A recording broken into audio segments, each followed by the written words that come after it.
بفضل الله بسم الله الرحمن الرحيم الحمد لله رب العالمين والصلاة والسلام على سيدنا وحبيبنا وطبيب قلوبنا حبيب إله العالمين أبي القاسم محمد اللهم صل على محمد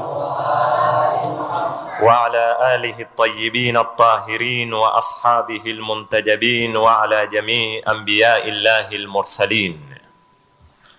يقول الله سبحانه وتعالى: وإذا قيل لهم اتقوا ما بين أيديكم وما خلفكم لعلكم ترحمون وما تأتيهم من آية من آيات ربهم إلا كانوا عنها معرضين وإذا قيل لهم أنفقوا مما رزقكم الله قال الذين كفروا للذين آمنوا أنطعم من لو يشاء الله أطعمه إن أنتم إلا في ضلال مبين. صدق الله العلي العظيم. Ndugu zangu Waislamu, juma lililopita tulimaliza mazungumzo ambayo kwamba yalikuwa yakizungumza aya ya mwisho katika aya zilizozungumzwa na sehemu hii ya suratu Yasin, ambao ilikuwa ni aya ya bahari na zombo zinaotembea katika bahari. Kisha Mwenyezi Mungu Subhanahu wa Ta'ala, kwa kuwa uko katika kuzungumzia masala ya zombo za kusafirisha, akaingia kuzieleza na zingine zisokuwa za bahari, akatwambia wa khalaqna lahum min mithlihi ma yarkabun. Kisha akaja akatuelezea ile message muhimu ambayo tutataka tuifikirie hapa, kwamba wewe unapopanda chombo kusafiri, kiwe ni cha bahari, kiwe ni cha ntikavu, kiwe ni cha mbinguni, kuna kanuni fulani za hukumu hizi zombo mpaka kiweze kuowea katika bahari au kutambaa katika ardhi au kuruka katika yanga. Kanuni zile zimewekwa na Mwenyezi Mungu Subhanahu wa Ta'ala, na wewe binadamu uliojaliwa khalifa katika ardhi ukapoa uwezo wa kuzitumia kanuni kama zile, lakini huenda ukamsahau Mungu alioziweka kanuni kama zile. Ndio Mwenyezi Mungu akakutanabahisha kwambia wa innasha nughriquhum fala sarikha lahum wala hum yunqadun. Tukitaka tutawagharikisha, ni kuinyamazisha au kuunyamazisha upepo usivume, au ni kuweta kimbunga bahari ikaruka mawimbi, au hoko yu ni kutokea ndege ikapata matatizo ikawa ni wenye kuwagharikisha. Na katika kule kugharikishwa huya kukavuliwa, huya ukapata kiso kwamba ndege imeanguka, watu wote wamekufa isipokuwa mtu mmoja tu amevuka. Si kwa maana alikuwa ni hodari mno yeye. Mwenyezi Mungu atuambia illa rahmatan minna wa mata'an ila hin. Rehma ya Mungu huwa ikamuokoa, na si kwa sababu yeye mwema mno au yeye ameandikiwa kuketi milele, la, huwa bado ule muda wake hauyamalizika, ikawa atakikana amalize ule muda wake. Hii ilikuwa ni aya ya Mwenyezi Mungu, tukiongezea na aya za nyuma. Baada ya hizi aya kuzungumzwa, ambazo kwa jumla tuweza kuzinena ni aya 3 ama 4, na kila aya itukuzie aya nyingi ndani. Mwenyezi Mungu alianda wa ayatul lahumul ardhul maitatu ahyaina, zungumza masala ya ardhi na uhai katika mimea na vipi inavyotoka mimea. Kisha akatoka kwenye ardhi akaenda kwenye mbingu, akazungumza masala ya mwezi na jua na nidhamu zilizoko na namna kunavyopatikana mchana na usiku. Kisha akaya kwenye bahari na zombo zinaotembea. Nini kinachotakikana baada ya kutaya aya kama hizi? Ni takwa, ni kumcha Mwenyezi Mungu Subhanahu wa Ta'ala. Lakini wale tunaozungumza nao, au kwa lugha ya sawa wale ambao kwamba wazungumzwa na suratu Yasin ilivyoanza, Yasin wal Qur'anil Hakim innaka laminal mursalina ala siratin mustaqim, wale walikuwa wakimpinga Mtume Muhammad sallallahu alaihi wa sallam, mushrikina Makureishi na waloishi naye na wasoishi naye, huwa aya hizi hawazioni, au waziona wazipa nyongo. Sasa Mwenyezi Mungu Subhanahu wa Ta'ala katika aya ya 45 ambayo yote tunataka kuingia nayo, atuambia wa idha qila lahum, wakati wao wakiambiwa, ittaqu ma baina aidikum, kucheni au ogopeni zilioko mbele yenu, wa ma khalfakum, na zilioko nyuma yenu, la'allakum turhamun, huenda nyinyi mkifanya hivyo mkarehemewa, mkapata rahma za Mwenyezi Mungu Subhanahu wa Ta'ala. Hii aya yatuonesha raddatul fi'l kwa lugha ya Kiarabu, ambao ni reaction ya wale wapinzani wa mtumi wakati wakioneshwa aya kama hizi, wakawaambiwa hizi haziwapeki kwa Mungu. Ikiwa hizi zadulisha Mungu, kwa nini nyinyi hamumchi Mwenyezi Mungu Subhanahu wa Ta'ala? Ni nini kitendo chao kinachotokea? Ni wao hawajali. Jawabu haikutayo kwenye hii aya kama tutakavyokuya, wa idha qila lahum ittaqu ma baina aydikum wa ma khalfakum la'allakum turhamun, wakiambiwa wao kucheni zilioko mbele yenu, zilioko nyuma yenu mutarehemewa, hufanya nini? Jawabu haikutaywa, na tutaipata katika kuifasiri aya kama hii. Kwa hivyo Mwenyezi Mungu Subhanahu wa Ta'ala sasa aingia kufunga hii mada ya ayat kwa kutukua natija zitakazo kufuatia. Wa idha qila lahum, wakiambiwa wao. Hapa kwa mujibu wa lugha ya Kiarabu, hili neno qila limetokana na neno qala. Qala amenena, qila kumenenwa, qala lahu amemwambia, qila lahu ameambiwa. Mara nyingi ikia kwa msuko wa qila wa kuambiwa, huwa kuna lengo la kumsita mwenye kunena. Kinena bana kumenenwa yeo, kuna jambo fulani. Mara nyingi lugha ikisukwa namna hii, huwa ule alionena hataki kutaywa, kuliko ukinena moja kwa moja fulani amenena jambo fulani. Lakini ukiitia kumenenwa kuna jambo kadhaa, huwa amesitwa mwenye kunena. Sasa suala linalotukabili ni nani anayenena hapa? Kwanza tukimpata aliyenena, ni kwa nini hakudhihirishwa amesitwa? Kuna hikma gani ya Qur'ani hapa? Hiyo itakuwa wa idha qila lahum. Kwa nini asinene mathalan wa idha qala Allahu lahum, au ikatiwa wa idha qala ar-rasul mathalan Muhammad sallallahu alayhi wa sallam lahum? Lakini mwenye kunena hapa ima ni Mungu ama nani? Ni mtume sallallahu alayhi wa sallam. Hakutaywa, imetiwa wakiambiwa mushrikina. Sababu ya kusitwa ni kwamba yawezekana kitafsiri hakuna aliyenena kwa maana ya kunena. Kuna zitu huwa za kwambia kwa lugha ya kuona. Tukipiga mfano, wewe ukiwa watembea barabarani na mato yako yafanya kazi kisawasawa na akili yako iko timamu, ukaliona shimo mbele yako, huwa imeze kutosheka lile shimo likwambie kwamba sasa ukisikilia hapa epuka hii ndia upite namna hii. Mujarradi wa mato yako kuliona lile shimo na akili yako kuwa yafanya kazi na yazingatia, shimo lenyewe latosha kukupa habari kwamba bwana usiye huku utaanguka.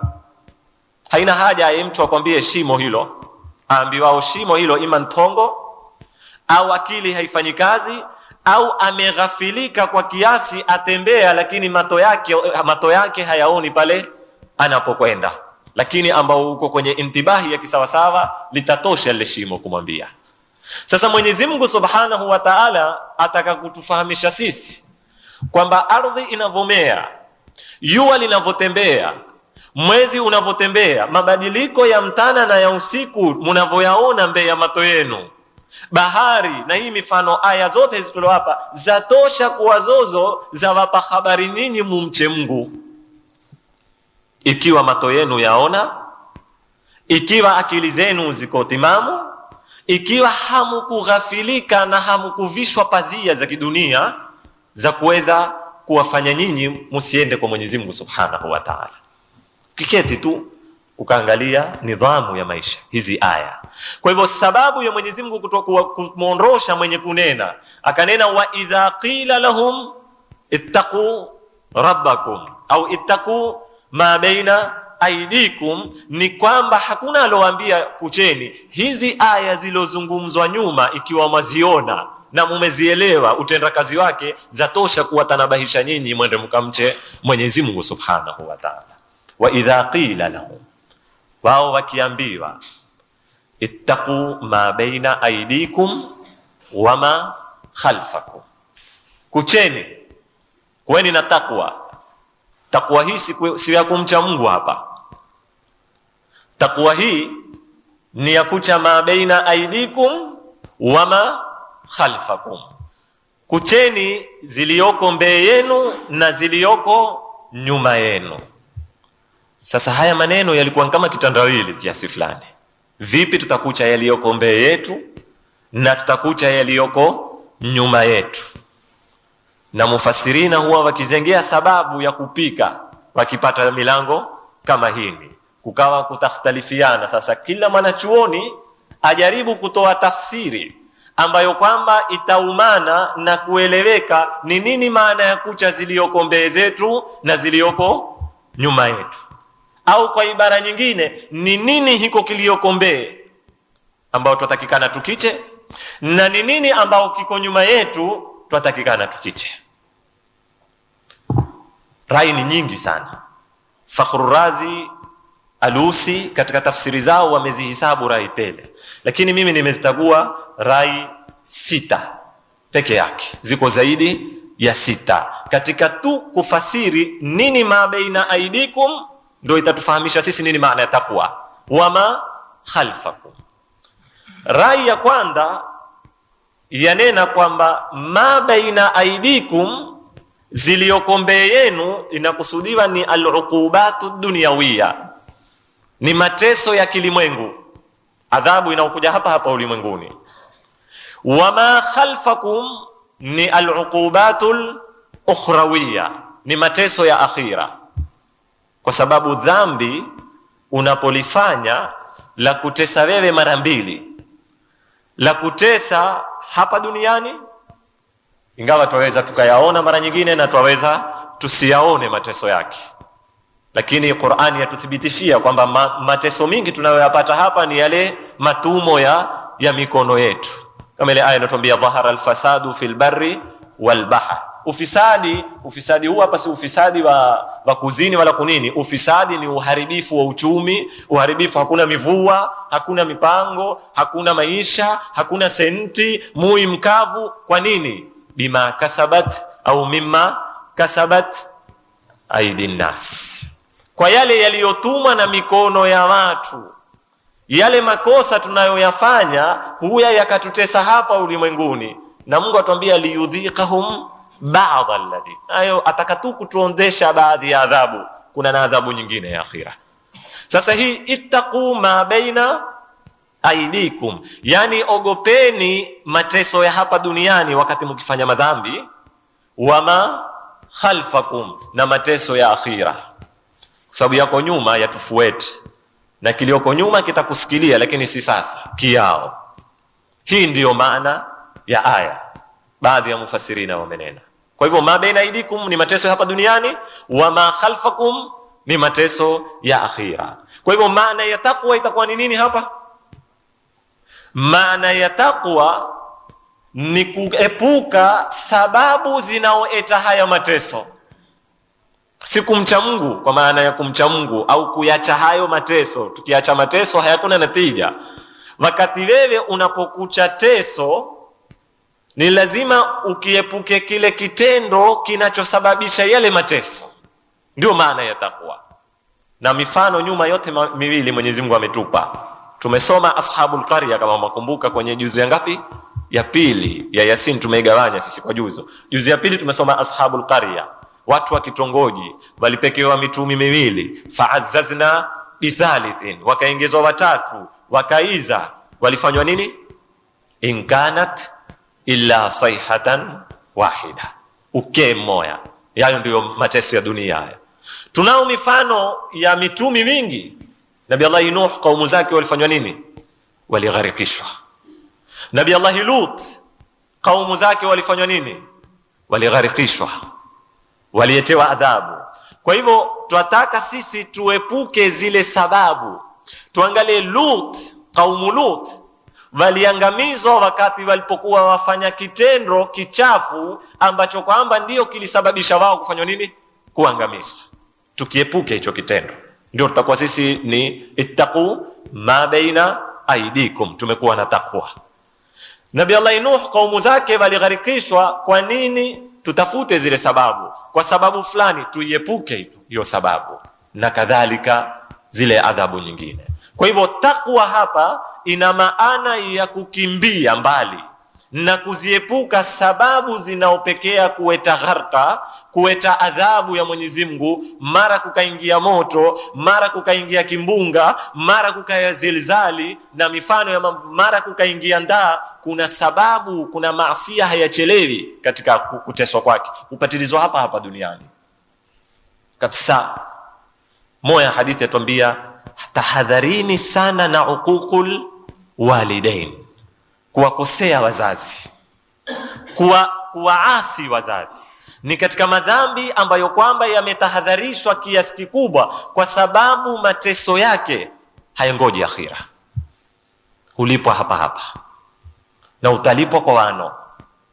Vile utakavyokumtesa mzee wako ndivyo utakavyokuteswa na zijana zako. Vile utakavyokumtii mzee wako ndivyo utakavyokutiiwa na zijana zako. Zote mbili zina malipo hapa hapa. Zina, kuzini kwenye nyumba ya mtu, kuzini na mke wa mtu, na kusudia hiyo. Hakuna madhambi ambayo kwamba hupatilizwa hapa hapa ulimwenguni kama masala ya mtu kuzini na mke wa mtu, ambayo ni dhambi kubwa sana hili na halingojewi akhira. Kutunga zijana wa watu ni muhimu sana, kwa sababu leo wewe ukimharibia mustakbal kijana wa mwendani wako na wako mpangie, atakwenda vipi? Na pengine najua sasa hivi kuna maswali mingi yawapita kwenye akili. Sasa utanambia, ikiwa ule mzazi ye ankosea zijana za watu, sasa kwa nini kosa lirudi kwa kuteswa wane yeye? Wana alaka gani na hiyo? Ama wawe wataharibika? Si dharura kwamba mtu akikosea kijana wa mtu na zijana zake watafanywa nini? Watakosewa, kwa maana iwe adhabu itakwenda kwa zijana. La, sisi tuamini kwamba Mwenyezi Mungu ni mwadilifu, lakini kutakuya mateso hatuwezi kuyakadiria yatakuwa vipi. Mateso ya Mungu yatakurudia vipi? Lakini ni hapa hapa ulimwenguni. Kwa hivyo takwa hapa inavyokusudiwa ni kuepuka zile sababu zinakuletea mateso ya hapa duniani na zile sababu zinaoeta mateso ya akhira. Wa idha qila lahum ittaqu ma baina aydikum wama khalfakum. Hii ni tafsiri ya kwanza. Tafsiri ya pili, wako baadhi ya wanazuoni wamenena ni kinyume cha tafsiri ya kwanza, yani izungue tu. Ma baina aydikum, mateso ya dunia, wama khalfakum, mateso ya wapi? Ya akhira. Wao wameibadilisha tu, wamenena ma baina aydikum ni ya akhira, wama khalfakum ndio ya dunia, kwa sababu hii ndio uzuri. Mbele ni akhira, nyuma tutokako wapi? Ni duniani. Kwa hivyo ni uzuri tunena mbele ni akhira na nyuma ni wapi? Ni duniani. Kwa hivyo ni ile ile tu, imebadilisha la hapa imelipeka hapa, la pale limerudisha pale. Tafsiri ya tatu, baadhi ya wanazuoni wamenena ma baina aidikum ni madhambi ulioyafanya zamani zilopita. Wama ma baina aidikum astaghfirullah, wama khalfakum, khalfakum ni madhambi mlioyafanya zamani zilopita. Ma baina aidikum ni madhambi ambao yako kwenye project zenu, mashrui zenu, mutayafanya, hamuyayafanya, lakini katika mipango yenu mmeshapanga dili kwenda kuzifanya. Kwa hivyo yacheni yote. Ni vipi kuyaacha madhambi ushayafanya? Yale ya nyuma Utaifasiri vipi takwa kwa madhambi umezokwisha kuyafanya? Wamenena takwa kwa madhambi umezokwisha kuyafanya ina maana ya kuomba toba, yani tubiani, rudini kwa Mwenyezi Mungu na murakibishe au mukarabati kila pale mulipoharibu, kwa sababu madhambi hayatoshi tu kunena astaghfirullah wa atubu ilayhi, yana sharuti. Kuna madhambi ambayo kwamba ni wewe na Mungu, yana sharuti zake. Kuna madhambi badala ya kuwa ni wewe na Mungu umetiana kiumbe kati, umempiga mtu bila sababu. Kwa hivyo toba haitoshi kunena astaghfirullah wa atubu ilayhi, kwa sababu kuna haki ya mtu imeingia kati. Umemjepea mtu haki yake, umemdhulumu, lazima uzirudishe zile dhulma, au utake radhi kwa ule mtu akusamehe. Hiyo ndio maana ya takwa kwa madhambi yaliyofanywa. Ama takwa kwa madhambi ambayo kuna nia ya kuyafanya ni kuondosha hiyo nia na kuamua kwamba sitoyafanya tena madhambi kama haya. Hii ndio tafsiri ya tatu, ittaqu ma baina aidikum wama khalfakum, madhambi mlioyafanya na ambao muna nia ya kuyafanya. Tafsiri ya nne ambayo ni tafsiri ya mwanachuoni wa kisasa maarufu wa Misri Sayyid Qutbi katika kitabu chake Fi Dhilalil Quran, anena haina haja sisi kuzengea mbele wala nyuma. Hizi lugha za mbele na nyuma kama wanazuoni zimewashawishi akili, kuambiwa itakuma baina aidikum, mbele yenu, wa ma khalfakum, na nyuma yenu. Kwa hivyo wakawa watafuta mbele waweke nini na nyuma waweke nini. Hakuna masala ya mbele wala ya nyuma hapa. Masala hapa kitu ni kimoja tu, kucheni madhambi. Na masala ya mbele na nyuma ni lugha zinazotumika za kuzunguka.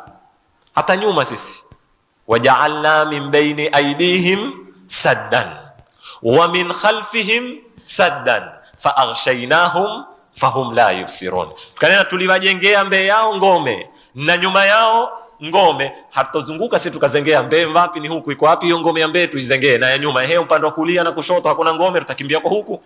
La, masala yako hapo. Kukinena kwamba mimi nimemtawali mbele na nyuma, ni maana utawala wako umemzunguka kila upande. Usizenge mbele na nyuma, ni kinaya, ni lugha ya kukuzunguka kila upande. Kwa hivyo Sayyid Qutbi asema kwamba ittaqu ma baina aidikum wa ma khalfakum, maana yake ogopeni madhambi ambayo kwamba yatawazunguka kila upande. Nini maana ya kuzungukwa na madhambi? Mwanadamu si mkamili isipokuwa wale waliokamilishwa na Mwenyezi Mungu Subhanahu wa Ta'ala. Waweza kupata mwanadamu akosa, na nikinena namna hii sishajiishi wala siko katika msimamo wa kutetea watu kukosa, niko katika kuzungumza ile hali ya ubinadamu namna ile ambayo haitakikani iwe hivi. Lakini si rahisi kupata mtu ametetea isipokuwa wale aliowalinda Mwenyezi Mungu Subhanahu wa Ta'ala. Haya ni kiasi cha ubinadamu wako, ni kuthibitisha mara nyingi ule ubinadamu wako. Lakini ukapata mtu dhambi limemzunguka, hii ni hatari. Maana ya dhambi kukuzunguka, tutukue mfano wa madawa ya kulevya. Waweza mtu katika maisha yake, katika ujana wake alichetea, siku moja akapita mahali watu utabangi na ikaionda, ikawa siku hiyo tu. Akatokea katika ujana wake akapita mahali watu hula mirana, yakaonda dharba moja, ikawa siku hiyo tu. Lakini kuna kipimo cha kuendelea kutumia uraibu aina yoyote, ukafika wakati ukakuzunguka. Maana ya kukuzunguka ni nini? Ukakutawala ule uraibu. Baada ya kukutawala ukawa wewe si rahisi tena kutoka pale, ambao leo hii ndio challenge kubwa inaokabili serikali zote za ulimwengu, inaokabili wanaharakati wote wanaotaka kupambana na drugs. Ni masala ya wale watu ambao wameshakuathirika, imeshawaingia kwenye damu. Wale hubidi wafungwe, hubidi wawekwe siku kadhaa, na anapoikosa ni maradhi kadhaa. Kwa hivyo madhambi yafananishe ni kama drugs, ni kama madawa ya kulevya.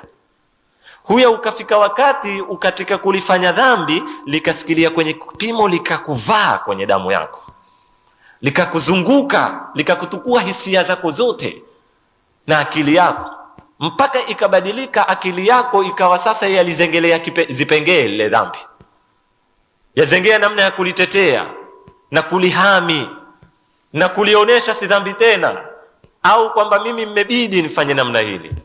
Hii ndio Said Qutbi anaokusudia kwamba kucheni, jilindeni, musifanye madhambi ambayo kwamba yatawasikilizisha nyinyi kwenye daraja hiyo, yatakuwa yamewazunguka nyinyi, yamewatawali, kwa sababu hicho ni kipimo ambacho haiwezekani tena kwa mwanadamu kutubia na kuliwata dhambi, kwa sababu limezekuwa ni uraibu. Wa idha qila lahum ittaqu ma baina aydikum wa ma khalfakum. Hii ni rai.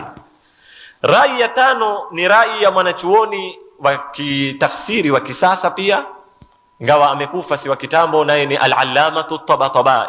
Katika tafsiri yake Al-Mizan anena ma baina aydikum, yani hii rai yake haina tofauti na rai ya kwanza kiasi kikubwa, yafanana sana. Ma baina aydikum, kucheni maasiya na shirki katika maisha ya dunia. Wa ma khalfakum, kucheni na adhabu ya hiyo shirki na maasiya akhira. Yani yafanana na tafsiri ya kwanza, lakini tafsiri ya kwanza haikueta maasiya. Tafsiri ya kwanza imekwambia kucha adhabu ya hapa ulimwenguni na adhabu ya wapi? Ya akhira. Tabatabai yakwambia kucheni madhambi yenyewe hapa, sio adhabu ya madhambi. Madhambi yenyewe yaogopeni na muogope adhabu ya madhambi ambayo iko wapi? Akhira. Hizi ni rai tano. Sheikh Makarim Shirazi anena kwamba tafsiri zote hizi hatuwezi kuzikubali kwa sababu moja fupi sana. Kwa sababu ukiisoma hii aya kiasi fulani, ukipulikiza akili yako, utaona aya yazungumza kitu kimoja, haizungumzi zitu ziwili tofauti, yazungumza kitu kimoja. Hiki cha tofautiana kizama tu basi. Wewe wa yeo ni wewe wa kesho, tofauti kuna yeo, kuna na nini na kesho. Kwa hivyo kitu tunachotakikana tukiogope ni kimoya, lakini hiki kimoya mara tukiogopa zama hizi na mara tukiogopa zama zingine. Bas aya imetofautisha zama, ma baina aidikum, yani mbe mustakbal, zama za mbe, wama khalfakum, zama za nyuma. Kitu ni kile kile. Kwa hivyo tafsiri inaojaribu kuweta zitu ziwili, mara ikakwambia huku kuogopa ni maasiya, kule ni kuogopa ni adhabu, mara huku ni adhabu za kugharikishwa, kule ni adhabu za moto. Tafsiri zinaojaribu kutupa zitu ziwili za gongana na uwazi wa hii aya, bali aya yazungumza kitu kimoja. Ni kitu gani? Alena kitafute wewe mwenyewe katika hizo zilizozungumzwa. Angalia chochote kimoja, lakini kiwe ni kipi? Ni kimoja. Akituatia sisi kazi hii ni ngumu, ambao nataka tuwe tuna uwezo wa kuweza kufasiri. Anena ikiwa mataka mimi niwape tafsiri, nitawapa hini kwamba sisi tuogope mateso. Basi yawe ya yana, yawe ya nini, ni ya kesho, lakini yote ni nini? Ni mateso. Ni kitu kimoja peke yake. Toba rai hii tutakuwa tukimbilia kuunga mkono rai ya ngapi? Ya kwanza, ambao sisi tulikuwa tuogopa mateso. Twayaita mateso, hatutoita kugharikishwa wala kutiwa motoni, yaite mateso, yakiwa ya leo au ya kesho, ya yana au ni ya kesho. Wa idha qila lahum ittaqu ma baina aydikum wama khalfakum la'allakum turhamun, ndio mutapata rahma nyinyi. Wakati mkiwa mtaepuka hizo zitu tulozinena, mtakuwa na takwa, kwa maana hiyo ndio tutapata rehema za Mwenyezi Mungu. Ikiwa hatakuwa hivyo, hatupati rehema.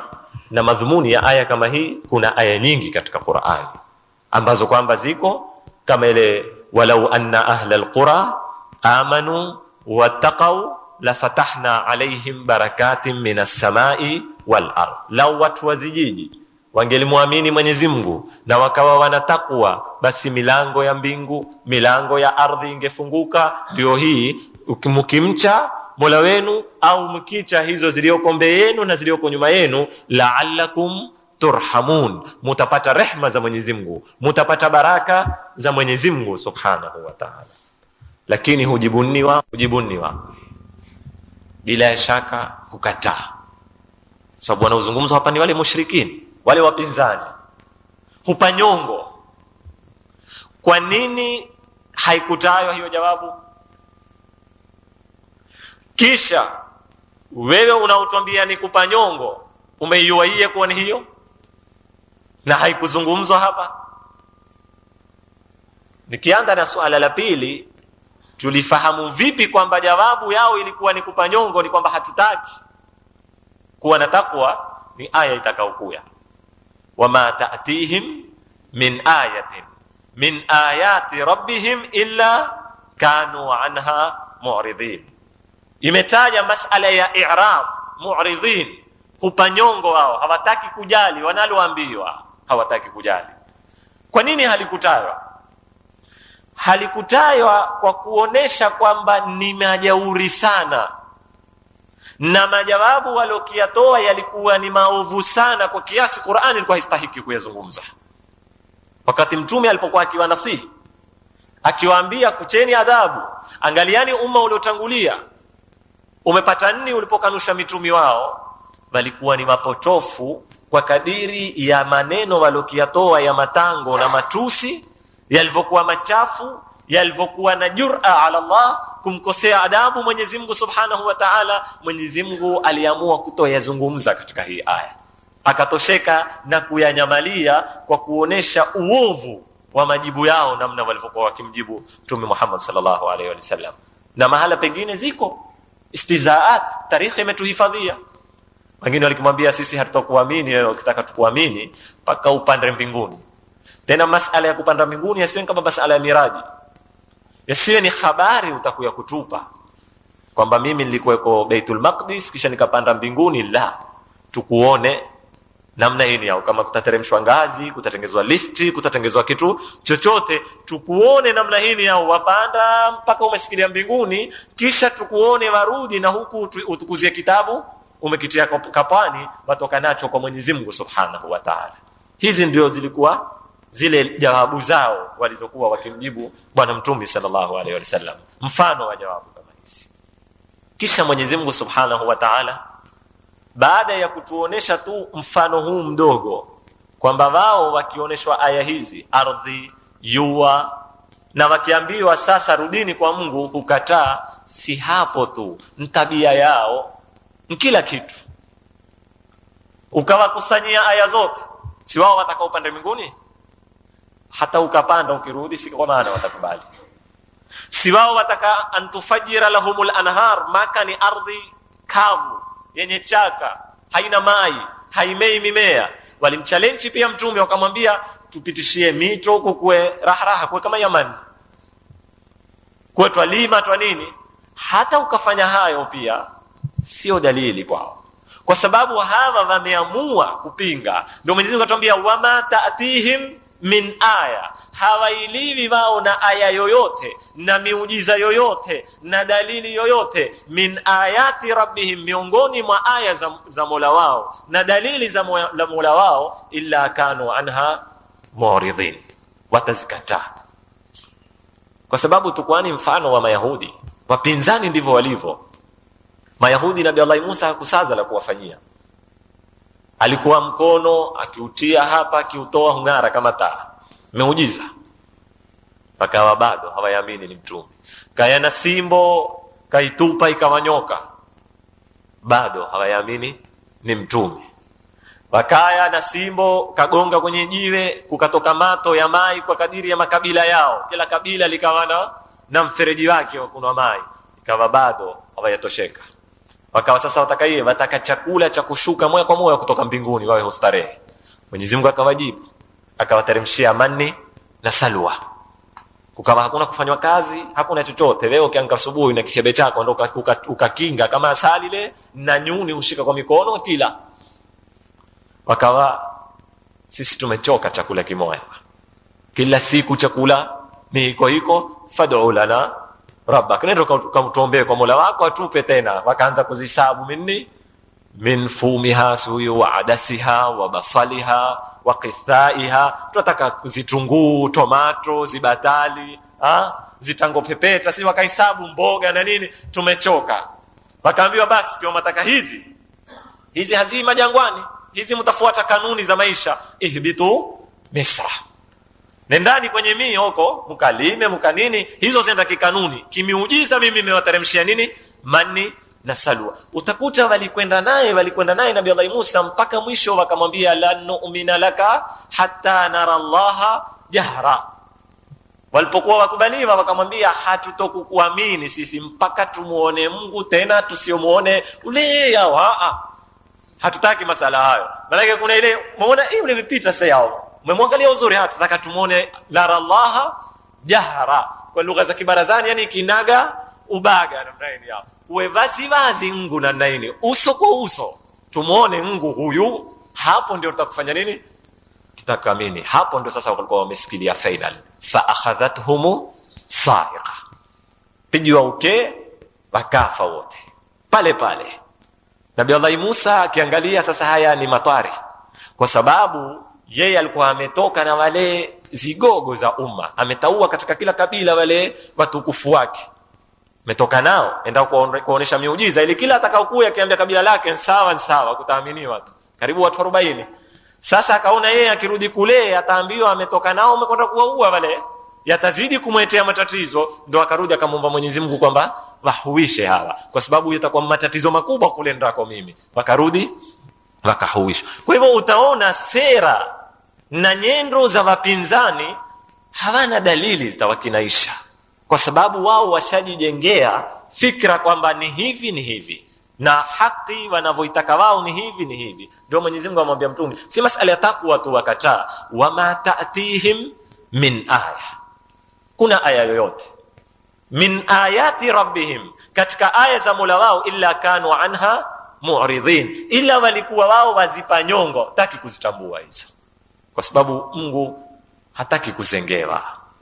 Ndugu zangu Waislamu, kama ninavyowaambia mara nyingi, kwa kadiri ya uwezo wa akili wako wa kufikiri, uwe umesoma hukusoma, kila mmoja unazo dalili za kumtosha. Ule mbedui, kila wakati mimi huwapa mfano, mbedui wa majangwani hayui chochote. Aliulizwa, wewe muamini Mungu? Akanena mimi naamini. Akaulizwa, una dalili gani ya kumwamini Mungu? Akatoa dalili yake haraka maneno yake, akanena al-ba'ratu tadullu ala al-ba'ir wa atharu al-aqdami tadullu ala al-masir fahal sama'un dhatu abrajin wa ardun dhati fijajin ala yadullani ala as-sami' al-basir. Alena mimi kama mbedui wa majangwani, natembea kwenye majangwa, na dalili zambea mato yangu. Nikiwa natembea nikiona choo cha ngamia, nitanena hapa kuna ngamia amepita. Nikiwa natembea kwenye majangwa nikaona nyayo za kutembea, athari sati, nitanena kuna watu wamepita hapa. Kwa hivyo ikiwa hizi zanifahamisha mimi namna hiyo, kwa nini mbingu zenye nyota na ardhi yenye mipasuko kila sampuli hazinitoshi hizi mimi kunidulisha kwamba kuna muumbaji ambao wameziumba? Kwa hivyo dalili ziko kila mahali, na kwa kadiri ya akili yako utazipata ni, lakini uwe na tabia hii, uwe na tabia ya kutaka kujua, uwe na tabia ya kutafuta haki. Ikiwa hutokuwa na hiyo, Mtume akarudishwa tena yeo, miujiza yakatolewa tena yeo, mbingu zikapasuka tena yeo, haziwezi kuwa ni dalili kama mfano wa zitu kama hizi. Wa idha qila lahum anfiqu, Mwenyezi Mungu amaliza sehemu hii baada ya kutuonesha kwamba hawa ni watu hawakubali dalili. Aya zote hizo za ardhi na nini na nyota na usiku na mtana zote hazifanyi kazi kwao.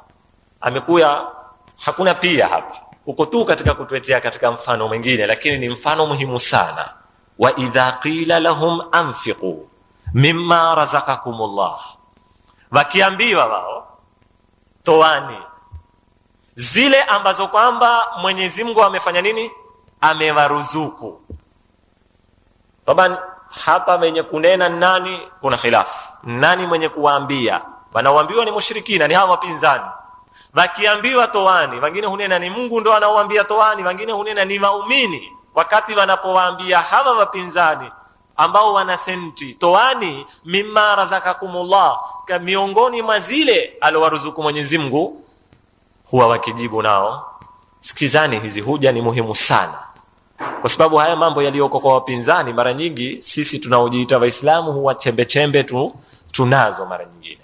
Qala alladhina kafaru, hunena wale ambao kwamba wamemkufuru Mwenyezi Mungu, lilladhina amanu, kuwajibu hawa waumini ambao wawaambia wao toani, anut'imu man law yasha'u Allahu at'ama, nyinyi mtaka sisi tuwape hawa mafukara? Sinyi unena kuna Mungu si ataka hawa wasiwe mafukara? Kwa nini hawalishi yeye, kazi yake hutupa sisi?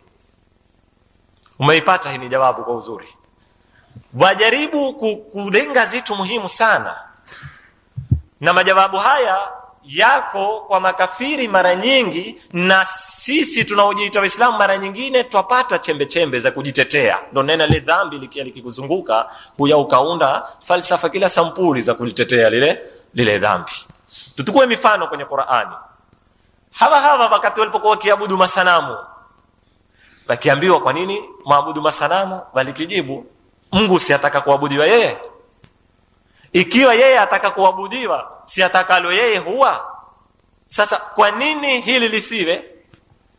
Ndio zile aya utakuta kama suratul Nahli aya ya 35, waqala alladhina ashraku law shaa Allahu ma abadna min dunihi min shay'in nahnu wala abauna, wakaunena wale washirikina wanaoabudu masanamu, lau Mungu alikuwa ataka sisi tusiabudu masanamu tumwabudu yeye, hatungeliabudu masanamu, wala mababa zetu hawangeabudu masanamu.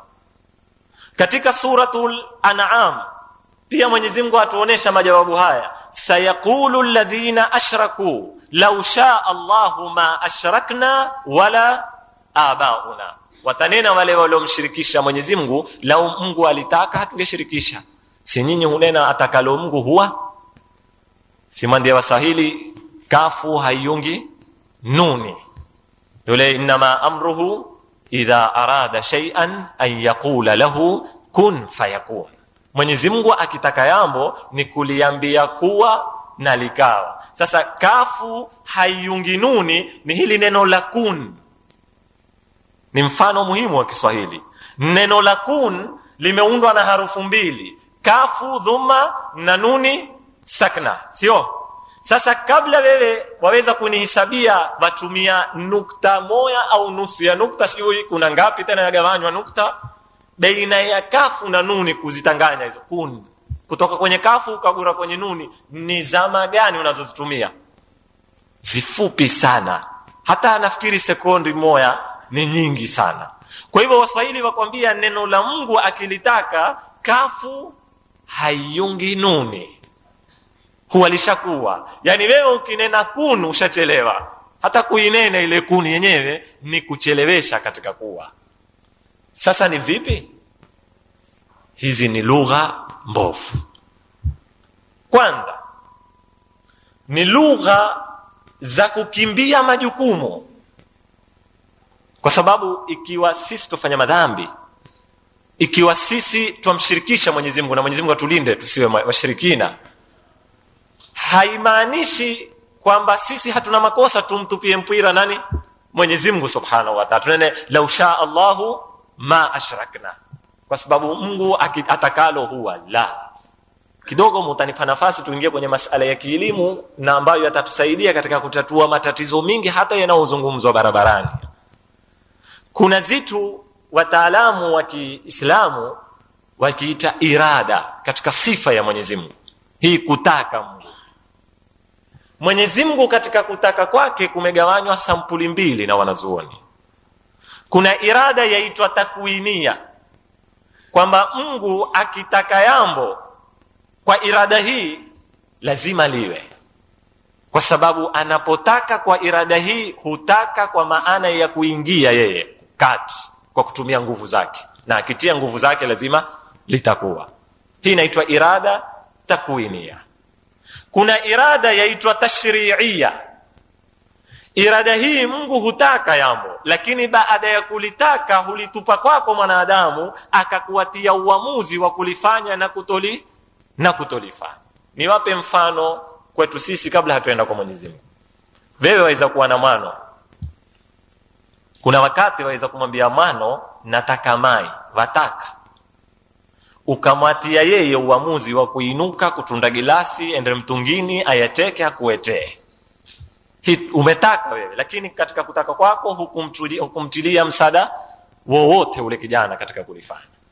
Kuna na wakati waweza kumwambia mano mimi nataka mai, ukainuka, ukamwangata, ukamshika mkono wake, ukamshikisha gilasi, ukamtekesha mai, ukaya nayo, kisha ukanena yamekuu ya mai. Ni mifano ya mbali lakini atuetea. Mungu wakati anaposema mimi nataka mvua inye, hatosheki kunena mvua inye sasa na nyinyi zengeani mpango mara ukaifanya mvua inye. La, hakutupa sisi jukumu hilo. Ni yeye hutadakhal kwa kudra yake na nguvu zake, na pale ndipo ni lazima liwe lile jambo. Haiwezekani kabisa. Lakini Mungu anapotuambia sisi kuweni Waislamu, swalini, fungani, ataka tufunge, lakini si kwa maana ya kututendesha nguvu. Ni kwa maana ametuatia uamuzi na dalili. Kwa dalili ni kwamba wako wanautii na wasotii. Dalili ni kwamba wako Waislamu na kuna nani? Makafiri. Mungu ataka watu wawe Waislamu au hataki? Wote ataka.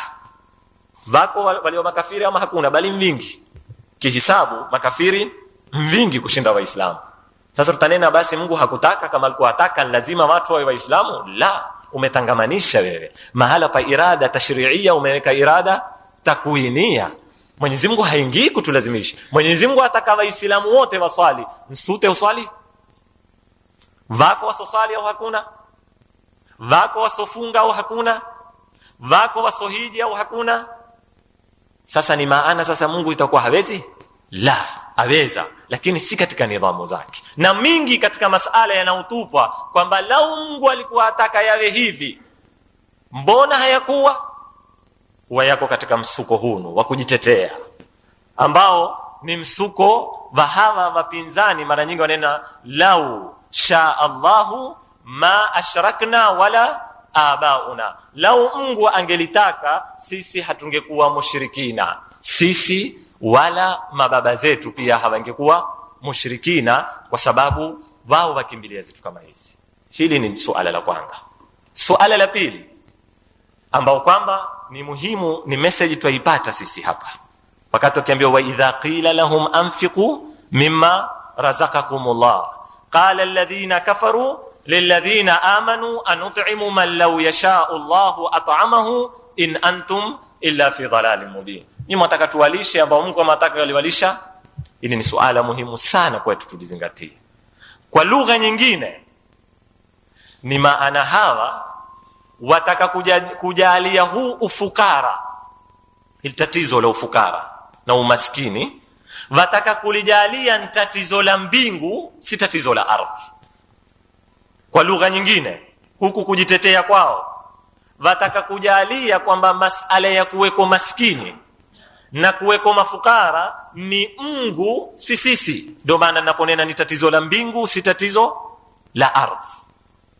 Na ndio falsafa nyingi yao zilizoko katika ulimwengu. Kwa nini ufukara?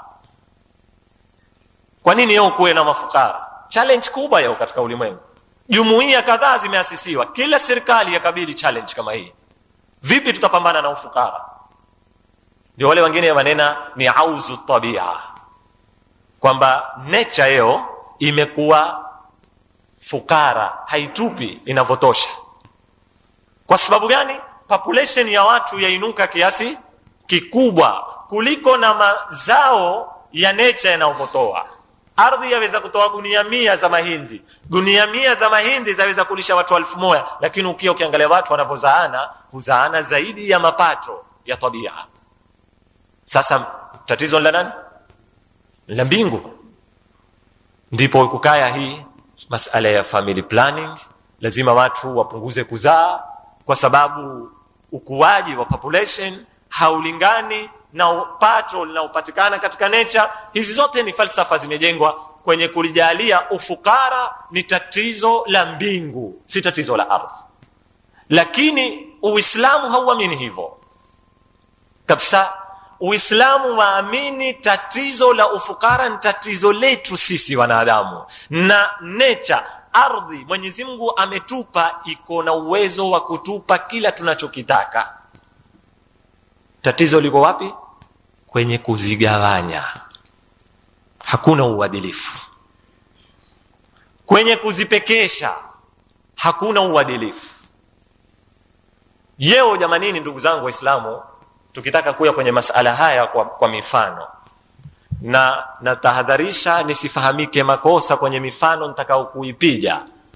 Siko kwenye kupinga vitu nitakazo kuzipigia mifano, niko kwenye kupinga mbinu zinazotumika katika hii mifano. Tuje kwenye masala ya mpira.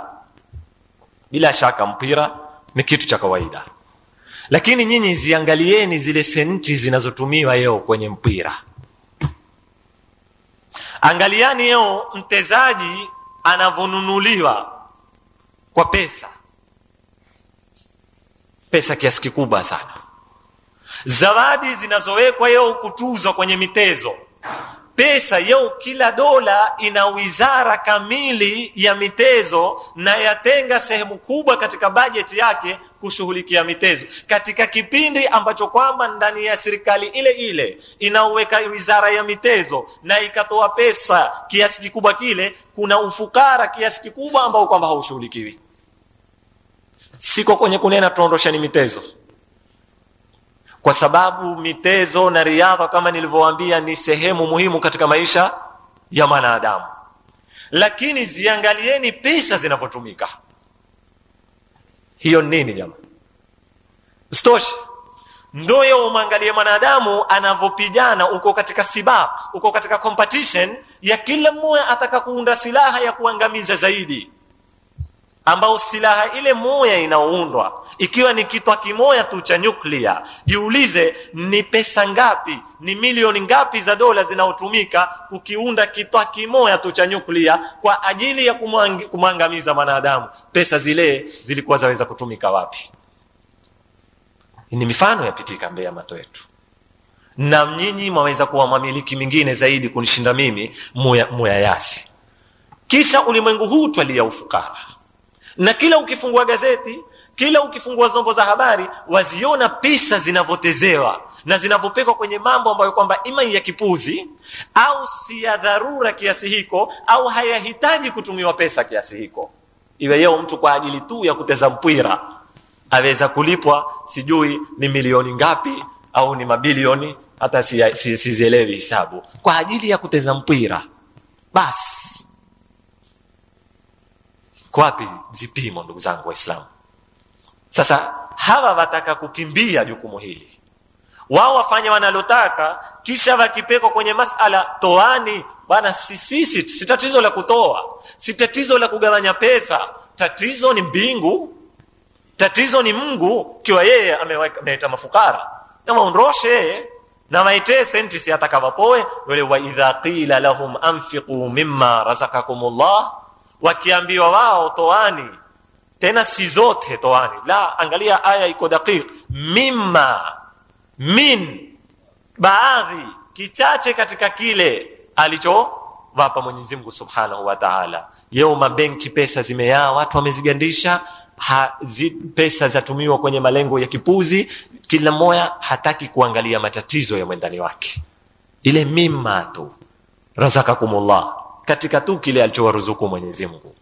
Qalu, huwa wakinena kiwa Mungu ataka ataama angeliwapa. Hii ni nukta ya pili tufaidika nayo. Nukta ya mwisho, Mwenyezi Mungu ametumia razaka,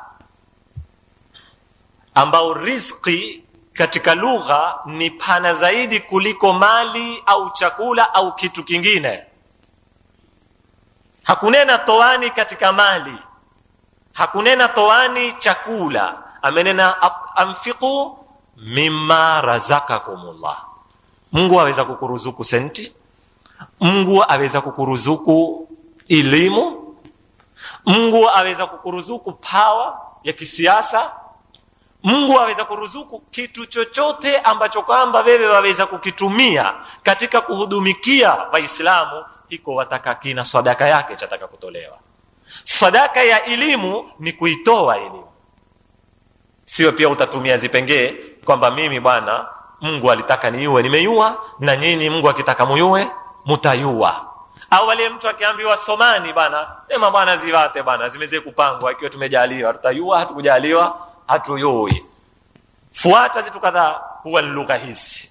Kwa hivyo ni lazima tupanane. Nidhamu ya ulimwengu, nidhamu ya kujengana, ya kuundana. Unachokipata wewe umpe, ikiwa ni jaha, ikiwa ni uwezo, ikiwa ni elimu Mwenyezi Mungu amekuruzuku, uitoe.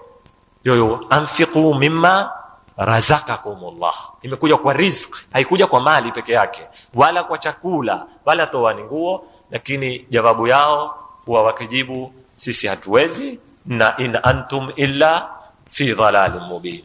Hii in antum illa fi dhalalin mubin yakubali kuwa ni makafiri huwaambia waumini, na yakubali kuwa ni waumini huwaambia makafiri, kwa sababu ni mazungumzo baina ya grupu mbili.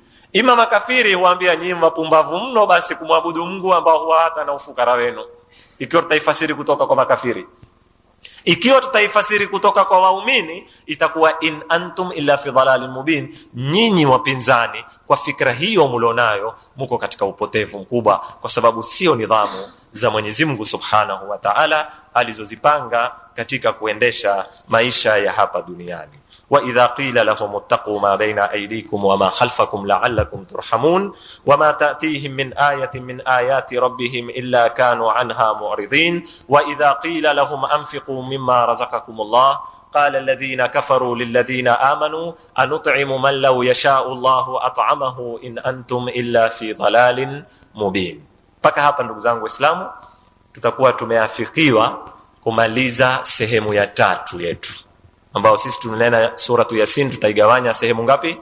Tatu. Kwanza tukamzungumza Mtume Muhammad sallallahu alaihi wa sallam, pili tukazungumza ashabul qarya, hapa tukazungumza aya zinazodulisha uwezo wa Mwenyezi Mungu. Sasa tuingia kwenye sehemu ya 4, Mwenyezi Mungu akitupa uhai na uzima katika darasa litakalokuja. Sasa tuingia kwenye masala ya kiyama na mambo ya kiyama ambayo yaanda wayakuluna mata hadha alwa'du in kuntum sadiqin. Haya tutapambana inshallah katika wiki itakayokuja. Walhamdulillahi rabbil alamin. Wassalamu alaykum wa rahmatullahi ta'ala wa barakatuh. Allahumma salli ala Muhammad wa ali Muhammad. Sallallahu. Kupatiwa bila shaka iko wazi, jawabu ni wale wanaostahiki, ambao kuna aya nyingi katika Qur'ani zimezungumzia wale wanaostahiki, ima kupoa ni sadaka, ni zaka, ni nini, ni wale mustahiki, ni fukara wal mahrum. Nafikiri suala lako mimi pia limenipitia. Vipi utamwambia kafiri aswali na yeye hajaamini? Lakini suala ni kwamba kuna khilafu kwa wanazuoni kwamba hizi ahkamu za kisharia zaekezwa kwa makafiri au haziekezi. Yani waweza kumwambia kafiri swali, waweza kumwambia kafiri funga, au mando mwambie silimu. Haya ni masala ya khilafu. Pili, masala ya infaq, ambao ndio suala lako. Haya ni masala ambayo kwamba kila mwenye akili akubaliana nayo kabla ya dini. Leo jamii yoyote, hata jamii ya Kikristo, jamii ya Kiyahudi, jamii ya Kikomunisti, lazima utaipata katika nidhamu zake moja muhimu ni watu kutoa. Yawe yatatolewa kwa nidhamu yoyote, ya mkue zaka kwenye Uislamu, ya mkue khumsi, ya mkue sadaka, kule itakuwa ni mchango ni nini. Lakini hakuna jamii hata moja ambayo haiamini masala ya nini, ya kutoa. Na sifa ya kutoa ni sifa ina alaka kubwa na imani ya mtu.